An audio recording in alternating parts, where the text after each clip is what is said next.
parti là? Hey, toi aussi t'as envie de te faire des millions de dollars sur internet? Tu veux gagner autant d'argent que la Warden Radio? Eh bien, je vais dès aujourd'hui te montrer comment streamer sur Twitch de manière facile et avec un maximum d'éléments, rendre ton stream un peu moins merdique que le mien, on l'espère. Bon, la première étape, elle est assez simple, je vais vous apprendre tout simplement comment déjà installer le logiciel de streaming. Ce qu'il vous faut dans un premier temps, c'est un compte Twitch et un... Pourquoi je les prépare pas? Je suis une merde, ma vie c'est de la merde. Donc ce qu'il vous faut, c'est un compte Twitch et de télécharger le logiciel qui vous permet de streamer et d'envoyer votre flux vidéo sur la plateforme. Donc vous avez énormément de logiciels qui permettent de le faire. Vous avez XSplit et notamment OBS, donc qui est Open Broadcaster Software. Et OBS vient en plusieurs déclinaisons. OBS étant un logiciel de streaming en open source, il y a beaucoup d'acteurs du streaming qui ont développé leur propre release du package OBS, et vous avez notamment Streamlabs OBS et StreamElements OBS Live. Alors le plus répandu est justement Streamlabs OBS, mais moi je vais vous présenter StreamElements OBS ou OBS Live, que j'utilise depuis déjà un petit moment, et qui présente certains avantages plutôt cool. Donc déjà pour commencer, vous avez juste à vous rendre sur streamelements.com/OBS Live et vous avez directement le bouton Downloads for Windows. Et voilà, vous l'installez normalement, il n'y a rien de spécial au niveau de l'installation et je vous retrouve simplement tout de suite après l'installation pour la configuration du logiciel.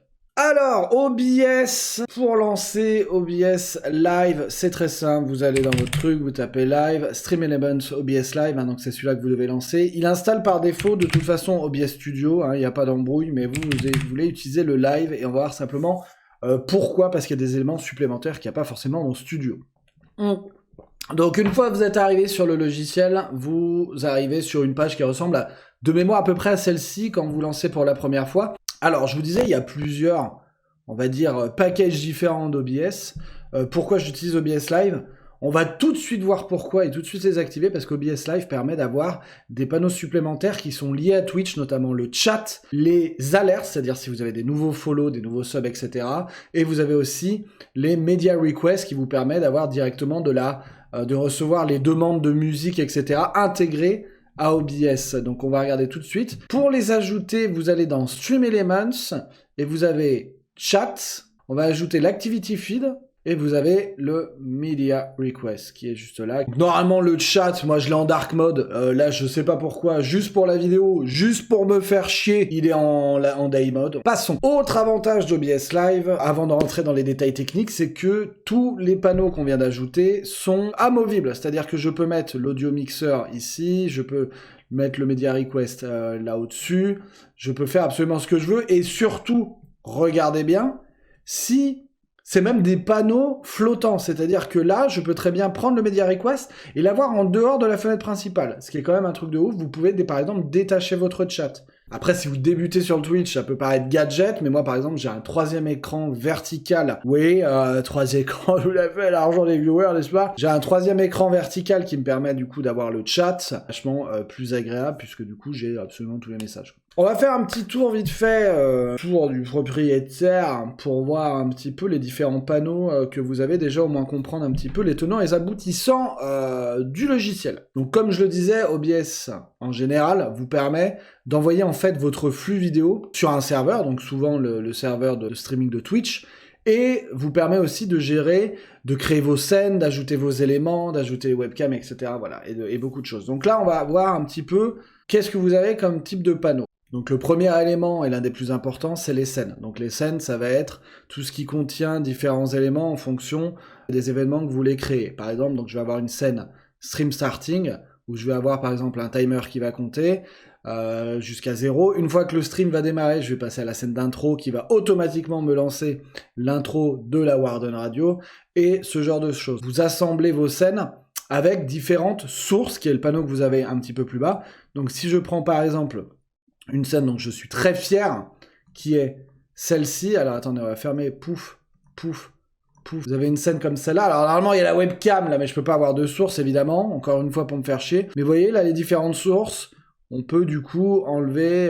donc les sources composent les scènes, et les scènes en fait composent simplement votre stream. Ensuite, vous avez l'audio mixeur, donc l'audio mixeur qui simplement permet de gérer votre audio, grosso modo, c'est assez simple. Vous avez l'audio du bureau, en fait, c'est tout ce qui va arriver dans ce que vous avez défini comme étant votre...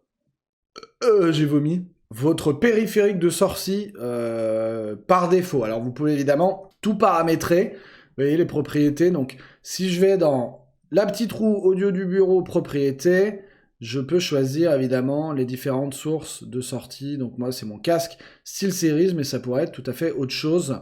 Il en va de même évidemment pour le microphone qu'on voit là, s'activer de lui-même d'ailleurs. Alors moi, j'utilise un logiciel de changeur de voix. Pour faire ce genre de merde.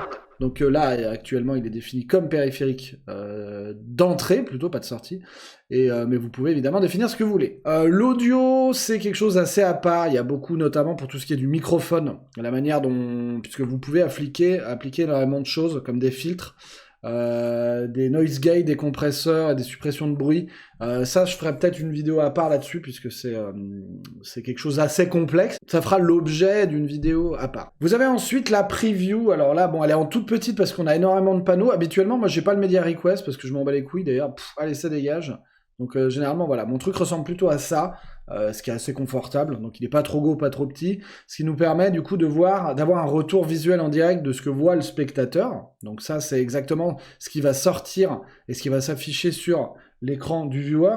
Vous avez aussi une autre manière de l'afficher, si vous voulez en plus grand, vous pouvez faire clic droit et faire full screen projector et l'envoyer sur un de vos écrans. Alors évidemment, j'en ai plusieurs, mais du coup, ça vous permet de le mettre en plein écran, et comme ça, vous allez voir exactement ce que ça donne. Par exemple, je vais le mettre sur mon premier écran, et bim, vous voyez, comme ça, je vois exactement ce que ça donne. Pour en revenir vite fait donc au panneau supplémentaire dont on parlait, vous avez l'Activity Feed, dont l'Activity Feed vous permet d'avoir tout ce qui est l'activité des événements, techniquement, de votre chaîne Twitch. Donc, vous pouvez évidemment filtrer. Alors, moi, j'ai tout d'activé. Vous avez les followers, les subs, les tips, les bits, les hosts, raid, merch. Ah, bon, bah, ça balèque. J'en ai pas besoin, mais je le laisse quand même. Une option purchase, je sais même pas ce que c'est que ces merdes. Mais, whatever. Voilà, vous pouvez avoir absolument tout d'affiché là-dedans. Le chat, bah évidemment, ça me semble assez évident, hein, le chat de votre chaîne Twitch. Alors, c'est super pratique parce que vous pouvez directement parler là-dedans. Et vous pouvez aussi voir les messages. Et comme je disais, comme c'est un truc flottant, vous pouvez le mettre absolument où vous voulez sur votre écran. Si vous voulez l'avoir en plus grand sur un autre écran, ou ailleurs, ou complètement détaché, ou simplement ne pas l'avoir, c'est comme vous voulez. Si vous en avez rien à foutre de vos viewers, en même temps, on les baise. Un autre élément qui est plutôt cool, c'est les scene transitions. Alors, vous allez souvent trouver sur Internet un autre terme qui s'appelle les stingers, S-T-I-N-G-E-R-S.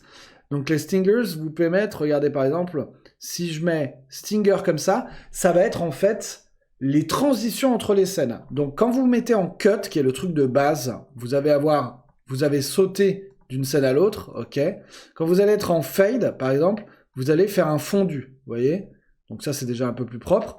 Vous pouvez mettre un délai, hein, évidemment. Vous pouvez avoir des stingers personnalisés qui vont simplement permettre de rajouter un peu de personnalité à votre stream. Et moi, notamment, j'utilise celui-ci, qui est un stinger que j'ai trouvé évidemment sur internet gratuitement, parce que de toute façon j'ai passé déjà tout le fric des viewers dans la nouvelle 308 blanc banquise, donc c'est mort. Et enfin, dernier petit panneau, vous avez les contrôles principaux du stream qui vont être le start streaming, qui vont simplement vous permettre de lancer le stream, le flux direct, donc sur la plateforme de streaming. Vous avez le start recording, parce qu'il faut savoir que OBS vous permet à la fois de streamer mais aussi d'enregistrer localement. Le studio mode, je vais l'activer rapidement. Le studio mode, en fait, ça vous permet de bosser un petit peu comme une régie. C'est-à-dire que vous allez avoir sur la droite ce qui est à l'écran du viewer et sur la gauche la preview. C'est-à-dire que vous allez pouvoir travailler en amont sur la preview, de préparer les choses à l'avance et ensuite, boum, vous allez balancer chez le viewer. Alors ça, c'est utile quand vous avez une régie ou au moins un mec qui peut s'en charger. En tant que streamer, vous ne pouvez pas. Vaut mieux avoir tout prêt à l'avance et de balancer directement les scènes. Donc moi, je n'active pas personnellement Studio Mode. Les settings, on va aller faire un tour tout à l'heure, vous inquiétez pas. Et exit, hein, faut pas avoir un doctorat, je pense, pour comprendre ce que ça fait.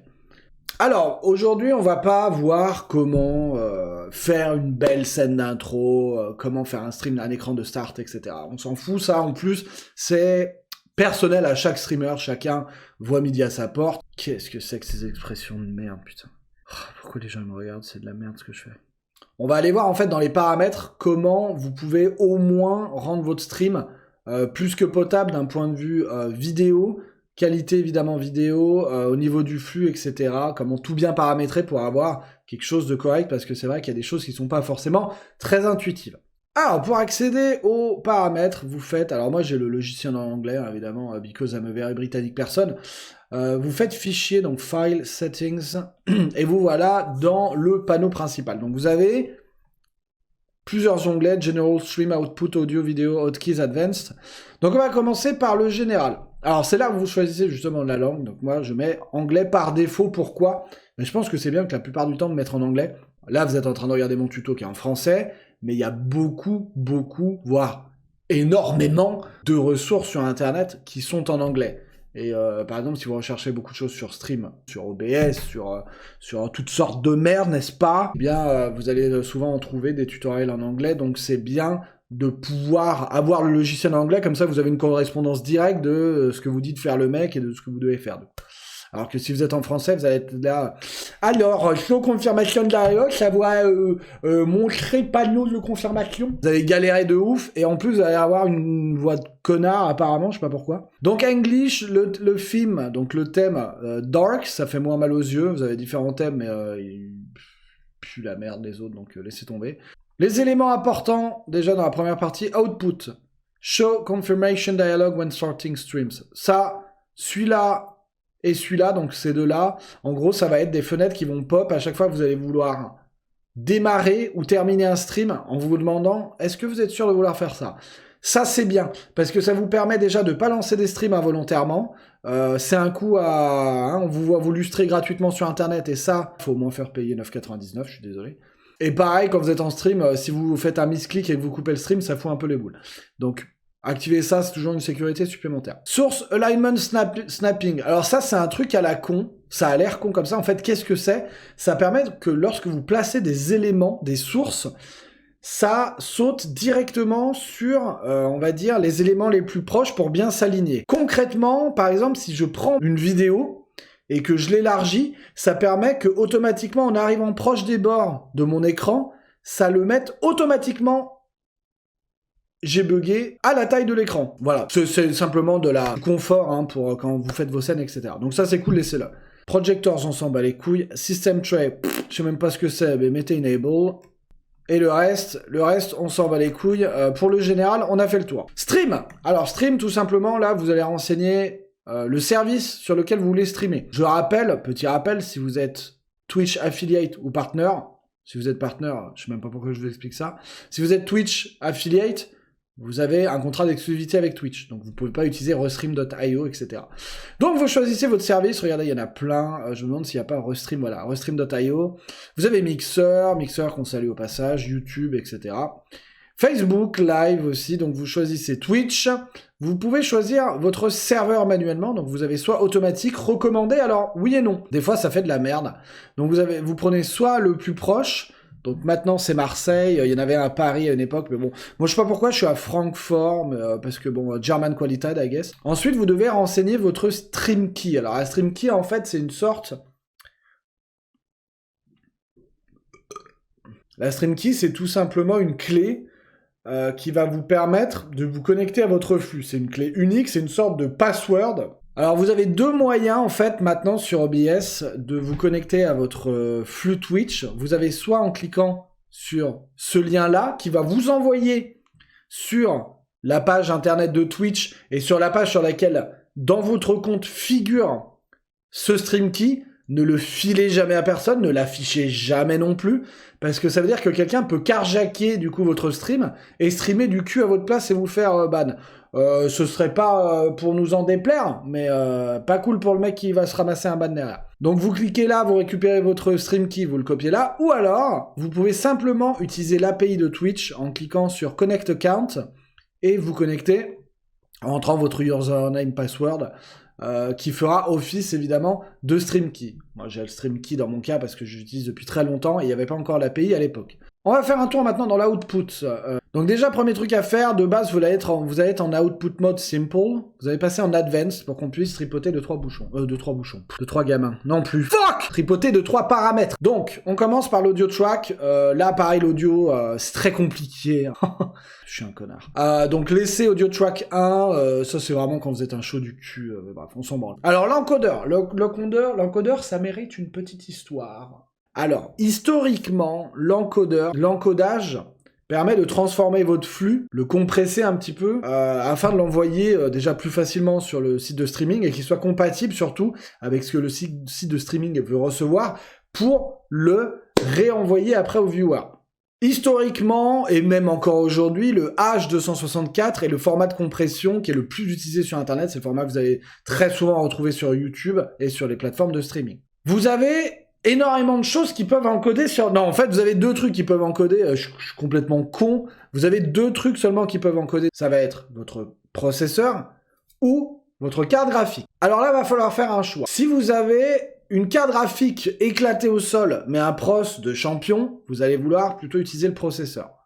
Si vous avez une carte graphique du Schnaps, comme la Warden Radio, qui, avec le pognon des viewers, a acheté une 2080... vous allez vouloir utiliser évidemment la carte graphique plutôt que le processeur.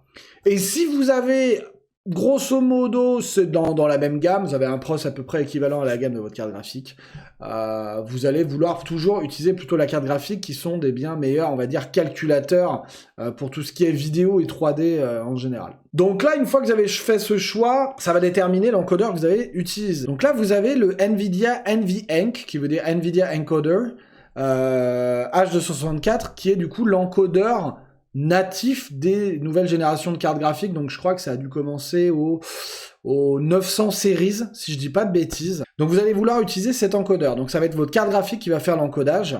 Ça va prendre un petit peu évidemment de performance de la carte graphique, mais c'est pas énorme. Moi j'ai pas noté d'énormes problèmes liés à ça. Et si vous utilisez votre processeur, vous allez vouloir utiliser QuickSync, qui est du coup le processus d'encodage de Intel.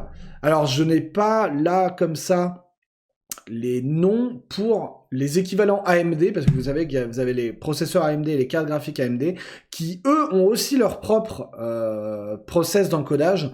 N'hésitez pas à me le dire dans les commentaires, mais en tout cas, pour ce qui est de NVIDIA et d'Intel, ça va être le NVIDIA, le NVENC ou le QuickSync. Donc moi, je tourne avec le NVENC et prenez le New tant qu'à faire. Quand c'est nouveau, c'est forcément mieux. Pas du tout, je dis que de la merde. Enforce Streaming Service Encoder Settings, vous le décochez, je crois que de base il est coché, vous le dégagez, puisque du coup nous on va manuellement paramétrer nos propres encoder settings via justement tout ce qu'il y aura plus bas. Donc justement en dessous, on continue dans tout ce qui est encodage. Le rate control, vous le mettez en CBR. Je ne saurais pas vous dire ce que c'est cubic something by Monvier, mais je sais plus ce que c'est. On s'en bat les reins de l'acronyme, c'est comme SNCF. Pouah, qui sait ce que veut dire SNCF? Donc, le bitrate, alors le bitrate, il y a plusieurs écoles. Le fond vert qui se fait la malle. Pour le bitrate, grosso modo, ça va dépendre de votre connexion. En gros, c'est la quantité de données que vous allez envoyer donc en upload. Donc là, moi personnellement, je suis à 4444 kilobits par seconde, donc 4,4 mégasecondes.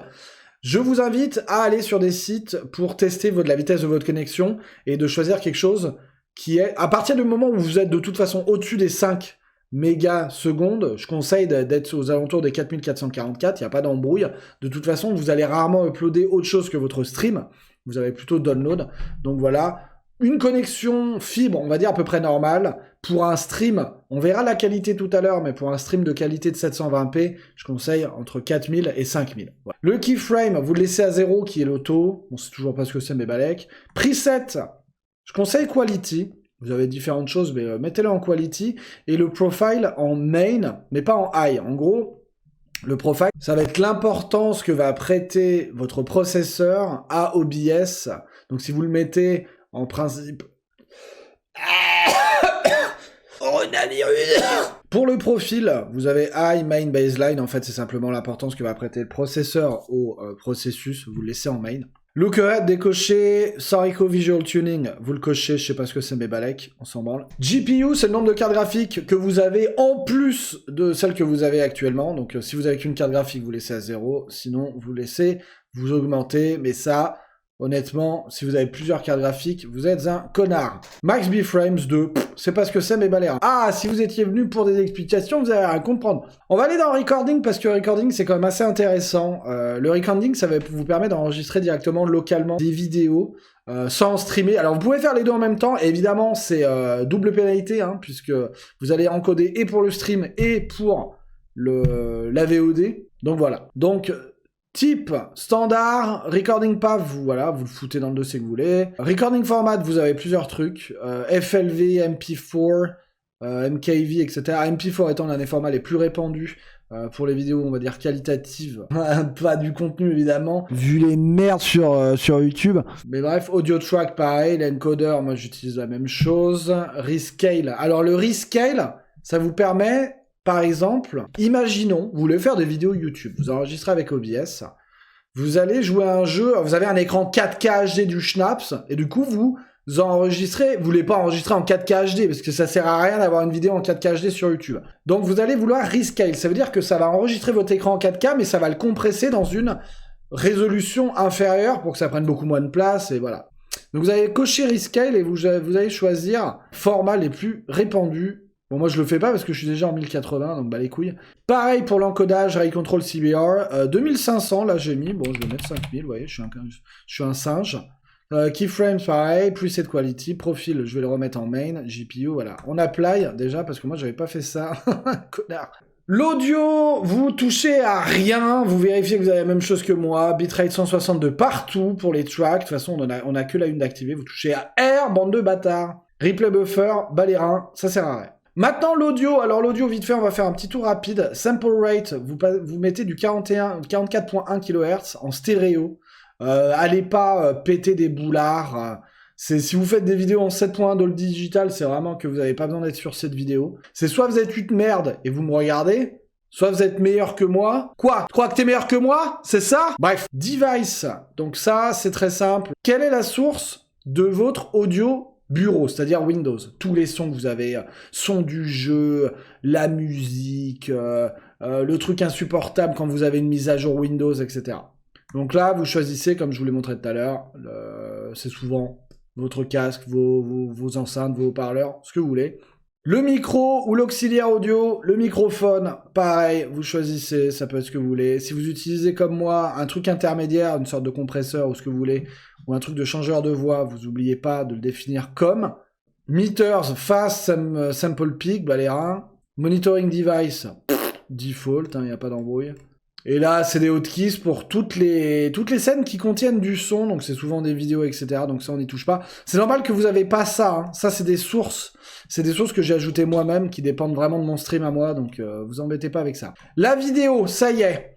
Alors la vidéo, c'est important. Là, ouvrez vos mirettes, ça va chier des bulles. Le Base Canva Resolution, c'est la résolution à laquelle vous allez prendre la source principale. C'est-à-dire ce que vous avez là-bas derrière. Ok, donc moi, tous mes jeux, tout mon bureau est en 1080p. Ok, donc je suis en 1080. Vous voyez que vous avez des choses, mais vous pouvez tout à fait taper ce que vous voulez. Hein. Il n'y a pas d'embrouille. Si vous avez des résolutions de bâtards, pas de bâtards, bâtardes plutôt, vous les tapez simplement directement au clavier. Donc je suis en 1080. Après, vous avez l'Output Scale Resolution. Alors ça rejoint un petit peu ce qu'on avait dans le recording. Ce qui revient en fait à faire du rescaling. Donc, ça va être la résolution à laquelle vous allez envoyer sur Twitch. Alors là, c'est important de faire un point sur ce que vous devez envoyer comme résolution sur Twitch. Quand vous n'êtes pas partenaire, si vous êtes une merde, c'est-à-dire que vous n'êtes même pas affilié ou affilié, mais que vous n'êtes pas partenaire, il y a une bonne chance que vous n'ayez pas ce qui s'appelle l'encodeur sur Twitch. En fait, Twitch, il vous met gratuitement à disposition sur votre flux, si disponible, un encodeur de rescaling automatique. Si vous avez déjà tradé sur des streams, c'est simplement quand vous pouvez choisir la résolution d'un stream. Ça veut dire que Twitch, vous avez eu la chance, si vous n'êtes pas partenaire, d'avoir un encodeur de disponible, et du coup, Twitch récupère votre flux en le flux lequel vous envoyez, en la résolution à laquelle vous envoyez, il s'en bat les reins, et lui-même propose et Twitch lui-même crée des canaux à des résolutions différentes pour que les spectateurs puissent avoir accès à ces différentes résolutions. En fait, ce qui permet surtout aux connexions les plus modestes de pouvoir quand même regarder le stream. Donc là, du coup, faut faire un choix, parce que comme je viens de le dire, vous n'avez pas toujours accès à cet encodeur. Il n'est pas toujours disponible. Donc, si vous envoyez un stream d'une trop haute qualité, et que vous n'avez pas l'encodeur, vous avez beaucoup de gens qui vont pas pouvoir vous regarder. Parce que la qualité et donc la quantité de données en mégabits par seconde nécessaires pour regarder va être trop haute. Ça va laguer, ça va leur casser les couilles. Du coup, ils vont aller voir cette merde de Squeezie à la place. Bref, donc du coup, il y a une règle, on va dire, dans le streaming qui s'appelle le Golden Point. Le Golden Point, c'est le 720p. Le 720p, en fait, ça vous permet d'avoir une qualité d'image vraiment bonne, tout en étant très accessible pour la plupart des gens. Le 480, c'est vraiment le cran en dessous. Alors, la qualité va être vraiment moindre. Ça va être encore à peu près correct, mais ça va pas être ouf du tout. Et là, pour le casque, quasiment tout le monde peut vous regarder, du smartphone à absolument tout et n'importe quoi. Donc, moi, je préconise 720p. Donc, moi, je mets la output scale 720p. Le downscale filter Langsos, Sharpen Scaling 46 Samples, ça c'est la base.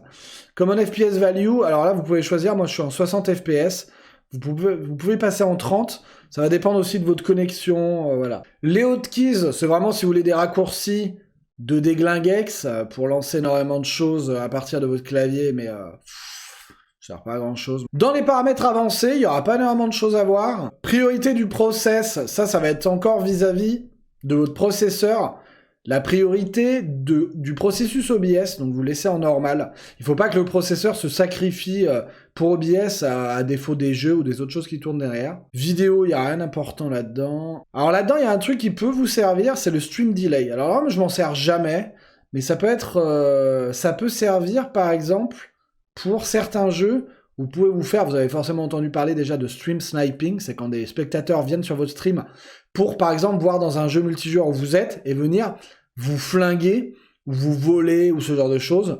Donc, pour éviter ça, il y a notamment le stream delay. Vous pouvez l'activer et définir le temps d'écart entre ce que vous envoyez et ce qui va être affiché au viewer. Moi personnellement je m'en bats les couilles, mais il faut savoir aussi que c'est à double tranchant. Ça vous permet de vous éviter de vous faire stream snipe, mais d'un autre côté ça va aussi décaler le temps de réponse entre le chat et vous. Donc ça, et souvent déjà que moi j'ai 20 minutes de retard, je vais quand même pas rajouter du temps en plus. L'automatically reconnect, c'est important quand vous avez des micros d'écho, donc enable, retry delay 10 secondes, bon, bah les reins. Dans les sources, à chaque fois que vous voyez Hardware Acceleration, vous décochez Enable Browser Source Hardware Acceleration. Généralement, moi j'ai toujours vu dans les tutos, chaque fois qu'il y a un Hardware Acceleration quelque part, vous dégagez, ça dégage, je veux plus voir ça. C'est comme la synchro verticale. On sait toujours pas à quoi ça sert, mais ça casse les couilles, donc vous le virez. Voilà, mesdames et messieurs, on a fait à peu près le tour pour tout ce qui est des settings générales. Je vais quand même vous montrer comment paramétrer un petit peu votre microphone, puisqu'il y a quelque chose de très important dans le streaming, c'est le son.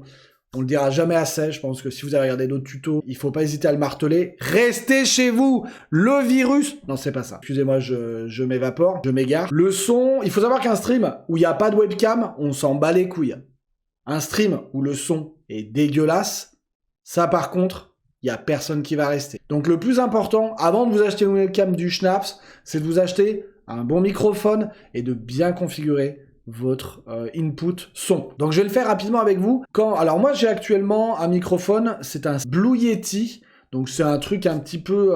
c'est pas forcément haut de gamme, mais c'est déjà un micro un peu plus destiné pour, on va dire, des pseudo-émissions de radio amateurs, etc. Il y a plein de gens qui crachent dessus, d'autres qui disent que c'est de la balle. À vous de juger, pour moi le son je le trouve très bon. L'environnement dans lequel je suis par contre est pas incroyable, ça résonne un petit peu, etc. J'ai pas forcément une chambre anéchoïque comme on dit. Par contre il y a beaucoup de choses que vous pouvez pré-paramétrer directement sur OBS, notamment à travers les filtres. Donc pour ça vous allez dans la petite roue là à côté du mic aux, vous allez dans Filters, donc vous allez en avoir 3, Noise Gate, Compressor et Noise Suppression.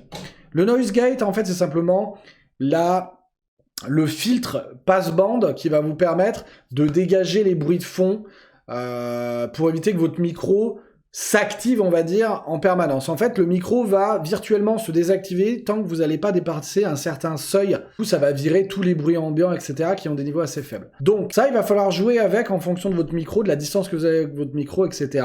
Mais voilà, donc ça, c'est le seuil de fermeture, et ça, c'est le seuil d'ouverture. Donc ça veut dire qu'en dessous de telle valeur, il se ferme, au-dessus de telle valeur, il s'ouvre. Tout ça, c'est des paramètres, prenez juste les mêmes, et jouez simplement avec ces deux curseurs.